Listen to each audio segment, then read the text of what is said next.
ఈ చేతగాని పవన్ కళ్యాణ్ ఒక దద్దమ్మ ఏం తన్ని ప్రశ్నిస్తుంటే సమాధానాలు లేక ఇలా సామాన్య ప్రజల మీద గొంతున్న వాళ్ళ మీద చూపిస్తున్నారు. 2029 ఎలక్షన్ లో కొనిదెల పవన్ కళ్యాణ్ ఖచ్చితంగా నిన్న అహంకారం గద్దె దింపకపోతే నా పేరు బొజ్జా ఐశ్వర్యయే కాదు. నువ్వు కాకినాడ వస్తే హౌస్ అరెస్టులు చేస్తావు, నన్ను RRR గాడు వస్తే చేస్తావు. ఏం జరుగుతుంది రాష్ట్రంలో?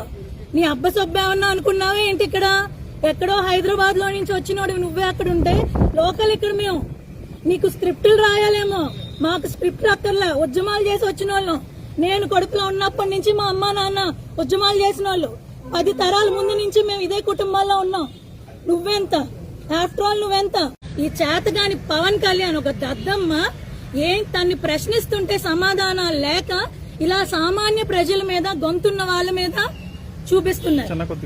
2029 ఎలక్షన్ లో కొనిదెల పవన్ కళ్యాణ్ ఖచ్చితంగా నిన్న అహంకారం గద్దె దింపకపోతే నా పేరు బొజ్జా ఐశ్వర్యయే కాదు. నువ్వు కాకినాడ వస్తే హౌస్ అరెస్టులు చేస్తావు, నన్ను RRR గాడు వస్తే చేస్తావు. ఏం జరుగుతుంది రాష్ట్రంలో? నీ అబ్బసొబ్బేమన్నా అనుకున్నావే ఏంటి? ఇక్కడ ఎక్కడో హైదరాబాద్ లో నుంచి వచ్చినోడు నువ్వే అక్కడ ఉంటే లోకల్ ఇక్కడ మేము. నీకు స్క్రిప్టులు రాయాలేమో, మాకు స్క్రిప్ట్ అక్కర్లా. ఉద్యమాలు చేసి వచ్చిన వాళ్ళం. నేను కడుపులో ఉన్నప్పటి నుంచి మా అమ్మ నాన్న ఉద్యమాలు చేసిన వాళ్ళు. 10 తరాల ముందు నుంచి మేము ఇదే కుటుంబాల్లో ఉన్నాం. నువ్వెంత? ఆఫ్టర్ ఆల్ నువ్వెంత?